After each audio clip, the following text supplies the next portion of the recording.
শুটিংয়ের বেশ কয়েকটি দৃশ্য ছিল পাহাড়ের ওপর। শুটিং শেষে সেই পাহাড় থেকে নামতে গিয়ে হঠাৎ করে দুর্ঘটনার মুখে পড়েন অভিনেতা খায়রুল বাশার। এ সময় স্কুটি চালাচ্ছিলেন চিত্রগ্রাহক মেহেদী রনি। ঘটনায় দুজনেই মারাত্মক আহত হয়েছেন।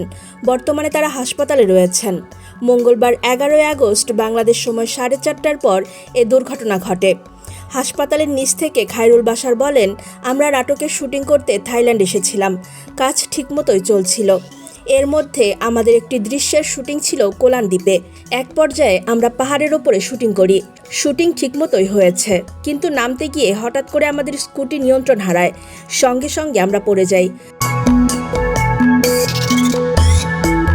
দ্রুত ঘটনাটি ঘটায় শুরুতে তারা কিছুই বুঝে উঠতে পারেননি।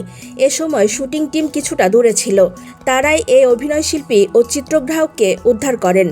বাশার বলেন, দুর্ঘটনায় আমার বুকে ব্যথা পেয়েছি, হাঁটুতেও আঘাত লেগেছে, হাঁটতেই কষ্ট হচ্ছে। এখন আমরা পাতায়ায় এসেছি। এখানে হাসপাতালে চিকিৎসা নেব। এই অবস্থায় শুটিং বাতিল করতে হয়েছে। আমার যে শারীরিক অবস্থা, তাতে শুটিং করা সম্ভব নয়। বাশার আরও জানান, এ ঘটনায় চিত্রগ্রাহকের বেশ কিছু অংশ ছুলে গেছে।